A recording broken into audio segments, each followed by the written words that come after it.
Right, good day to you, Year 9, and welcome to week 12 now, lesson 1, where we're going to be continuing our journey on respiration, and today we're going to be looking at anaerobic respiration, which is different to what we have already covered, which was aerobic respiration.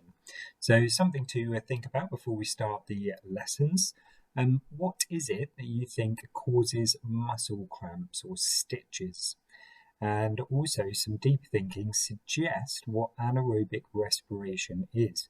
It is something that you will have covered at Key Stage 3. So can you remember what anaerobic respiration is? If any of you do P as an option, you might have already covered a little bit about anaerobic respiration. So pause the video and have a think about those questions. You do not need to write down an answer for them.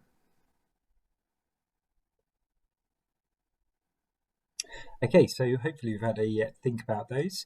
It is stuff that we're going to be covering in today's lesson.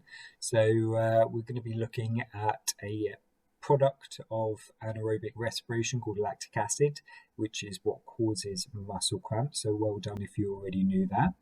And anaerobic respiration we're going to be looking at, it's when glucose is broken down to make energy, but oxygen is not involved.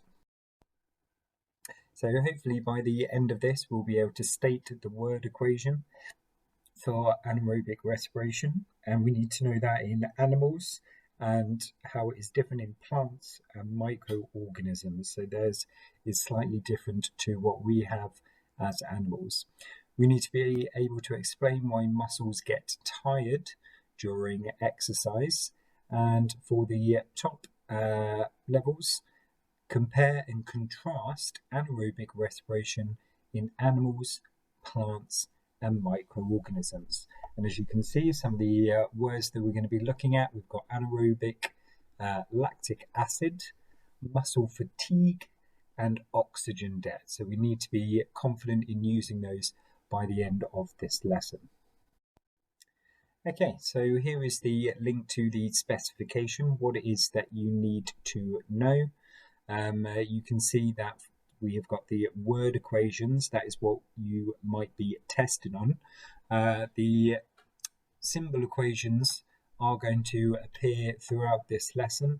There are some good links to chemistry for the ethanol, for instance, so they will appear, but it is the word equations that we need to know for this course by heart.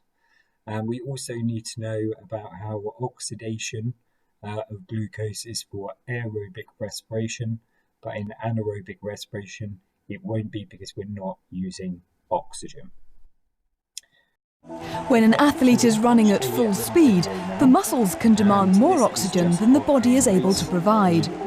When this happens, the respiration reaction becomes anaerobic instead of aerobic. In the absence of enough oxygen, the body breaks down glucose into lactic acid instead of carbon dioxide and water. This anaerobic reaction releases energy, but not as much as aerobic respiration.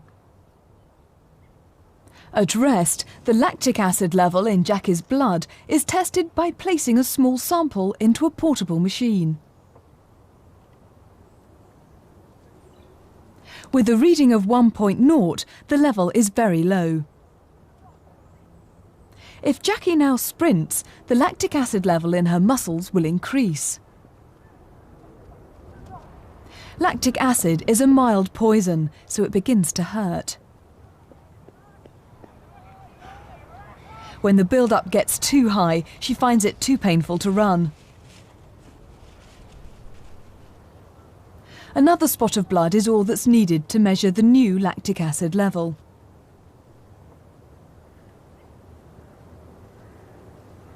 It's now much higher.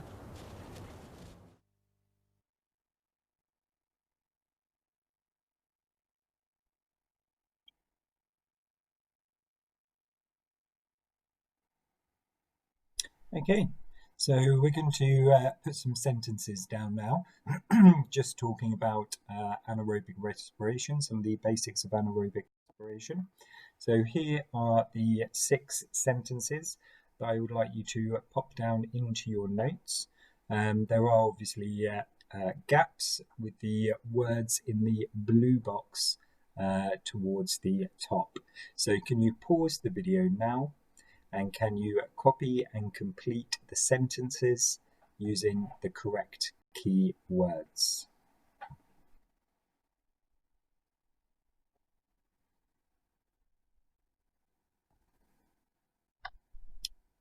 Okay.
Okay, let's see how we did.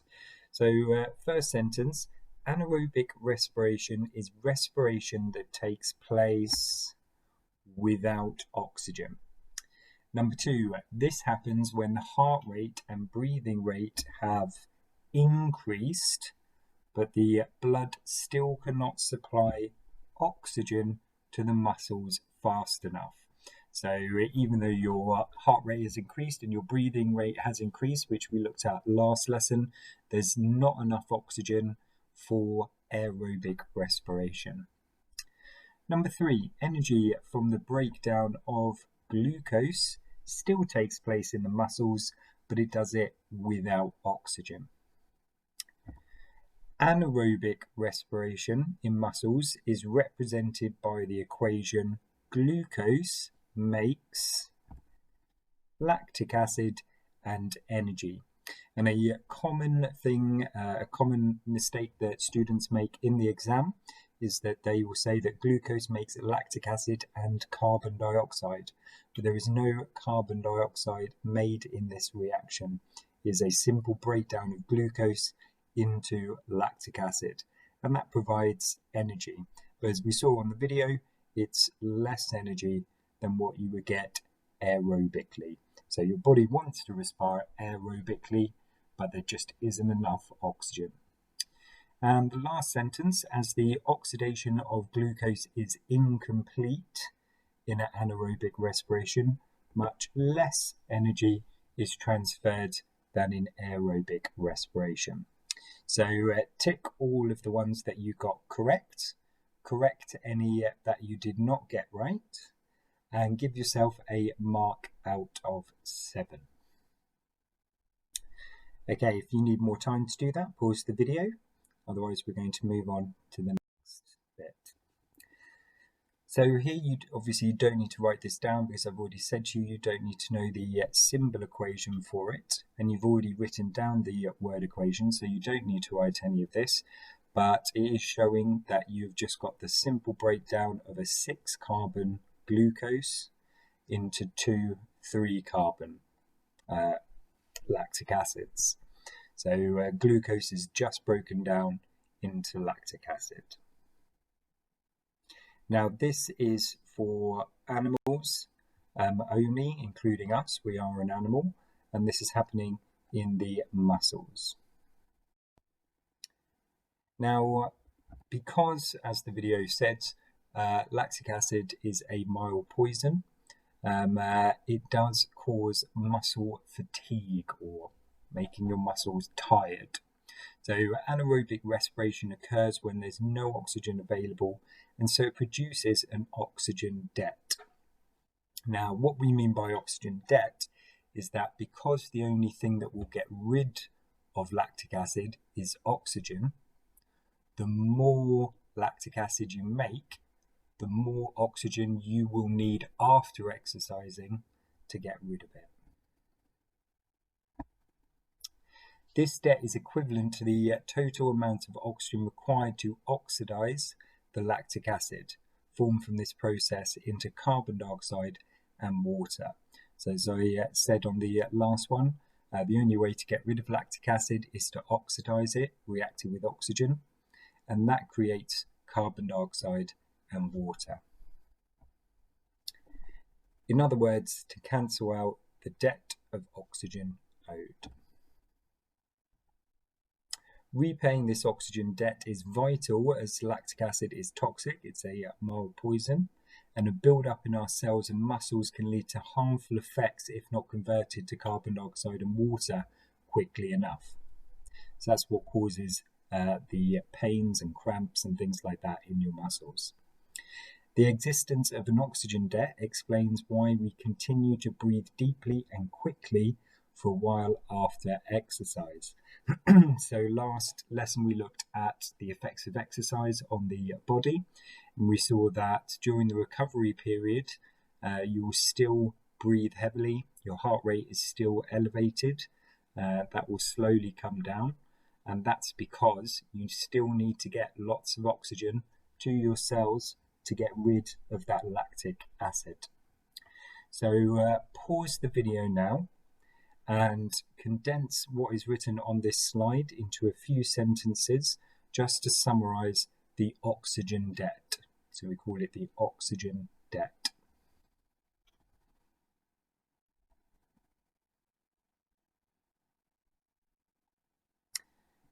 Okay, so as we can see on the equation at the top, you do not need to know this equation by heart, just be familiar with it, that the lactic acid will react with oxygen and it makes carbon dioxide and water. So as you are sprinting or exercising vigorously, you're building up that lactic acid. When you stop exercising, you're still breathing heavily, your heart rate is still increased, so you're getting oxygen to your cells to oxidize that lactic acid. As we can see on the graph, it's similar to the graph that we were looking at last lesson, that during exercise, your breathing rate increases and then it slowly decreases after you've finished your exercise. That's to get rid of that lactic acid. Today on Sci Guys, fermenting yeast and sugar. Anaerobic respiration.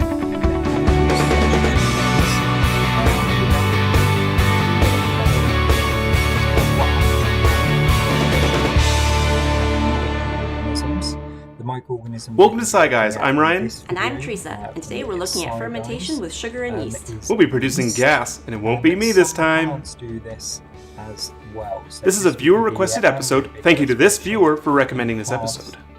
Fermentation is a chemical breakdown of substances by bacteria, yeast, or other microorganisms, usually involving the production of gases and heat.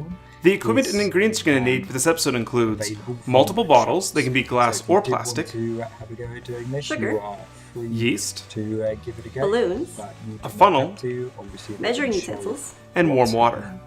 We're not working with anything hazardous in this episode, but we still recommend gloves, goggles, and an apron or lab coat to protect from spills and splashes. The first step in our experiment is to add all your ingredients into the bottles.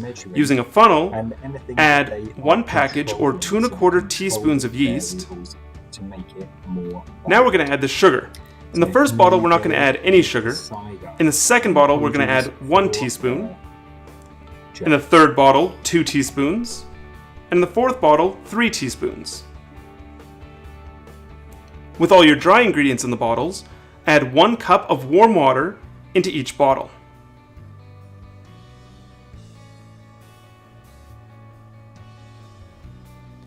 With all the ingredients in your bottle, cover your bottle with your thumb or put the lid back on and give it a gentle mix. With all the ingredients in the bottle, put 1 balloon on each bottle spout and leave them somewhere warm to sit for an hour.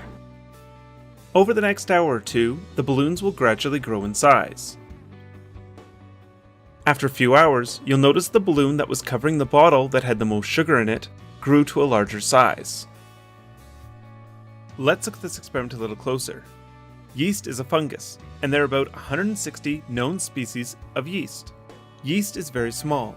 1 gram holds around 25 million cells and has been used for thousands of years to help bread rise. But how does a fungus help bread rise? It has to do with what yeast eats, how they metabolize that food, and what waste products are released. Yeast feeds on sugars and starches. When the yeast consumes the sugar in our bottle, it breaks it down to be used as energy. But like all living beings, waste products are produced when metabolizing food. When the yeast metabolizes the sugar, the waste produced is carbon dioxide gas and ethanol. The carbon dioxide gas floats out of the liquid into the bottle, producing bubbles, and eventually floating up into the balloon. As the yeast consumes more sugar and produces more carbon dioxide, the pressure inside the bottle and balloon increases. This pressure presses on the walls of the balloon, causing it to expand and grow. The equation for this reaction looks like this. The reactant sugar, sucrose, is on the left, and the products, ethanol and carbon dioxide, are on the right. The bottles with greater amounts of sugar have more food for the yeast to consume, which results in larger amounts of carbon dioxide produced and a larger balloon on the top of the bottle. That's it for fermentation. Thanks for watching. If you enjoyed this episode, consider supporting our next video by becoming a patron on Patreon. The link is down below. And subscribe for future episodes. And if you have any suggestions for future experiments, let us know in the comments below. Also, remember to like us on Facebook and follow us on Twitter. And if you have any questions related to this episode, or about science in general, let us know in the comments below or message us on Facebook and we'll try to help you out as best possible. Thanks for watching. Bye! Bye! Man, even though I didn't produce those gases, they were pretty stinky. Yeah, they were almost as bad as yours. Almost. Here at Sci Guys, we're always curious how experiments turn out. So if you do these experiments at home, share a video or photo of them with us on our Facebook or Google Plus page. But remember to always ask your parents' permission before you share any photos or videos.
Brilliant, thank you very much, Sci Guys, and your brilliant jokes.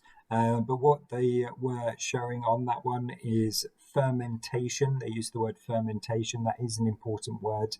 That's going to come up in the next slide or in subsequent slides.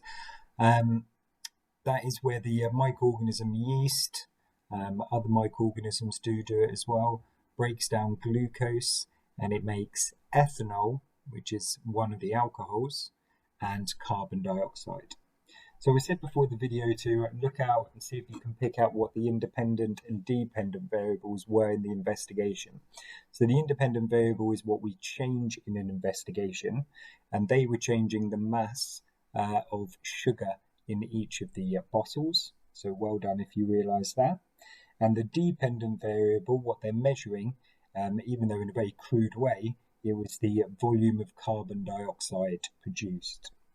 Some of their control variables you might have noticed was the temperature of the water, so they used warm water in all of them, the mass of the yeast, the volume of water, and the time they left the experiment for. So well done if you spotted any of those as you watched the video. Okay, so here is the word equation for anaerobic respiration in yeast and plants. So we do need to make sure that we have a note of this. Everyone does need to know this equation for the exam. So we have glucose as the reactant. Glucose is going into the reaction, and that's been broken down into two products, ethanol, which is an alcohol, and carbon dioxide. And it's also producing energy. But don't worry if you don't see the energy on the word equation. Sometimes it is left off because it's not a physical thing. Okay, so to summarize the video that you just watched, we've got some filling in the gaps. So we've got 4 sentences. Sorry, that numbering went horribly wrong. Sorry about that. So can we get down the 4 sentences for it? You don't need to do the word equation if you have already written it down. And then there is a deeper thinking question at the bottom, which is worth 4 marks. If you exercise very hard for a long time, your muscles begin to ache and do not work efficiently. Explain why. So this is linking back to what we're talking about in animals. So can you pause the video now complete the sentences and have a go at the 4-mark question.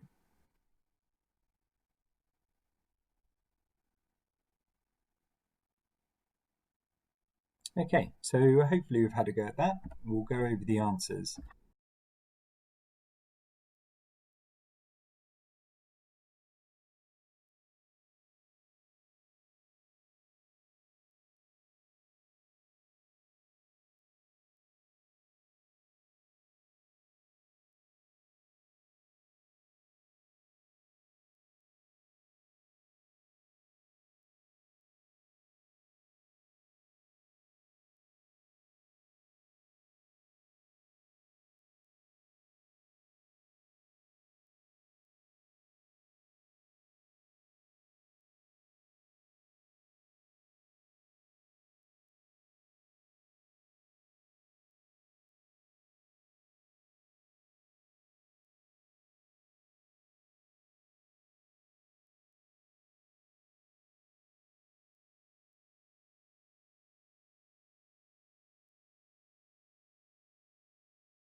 So the first sentence is plants and microorganisms can also respire without oxygen, but they do not form lactic acid. Anaerobic respiration in plants and yeast is represented by the equation glucose makes ethanol and carbon dioxide. And the last one, anaerobic respiration in yeast is called fermentation and has economic importance. So economics is talking about money. So economic importance in the manufacture of bread and alcoholic drinks. So tick the ones that you got correct, give yourself a mark out of 6, and go back and correct any that you did not get right. So the deeper thinking question, the 4-mark question, was if you exercise very hard for a long time, your muscles begin to ache and do not work efficiently. Explain why. So I've taken a mark scheme from this past paper question, and you can see where it is the examiner would give marks.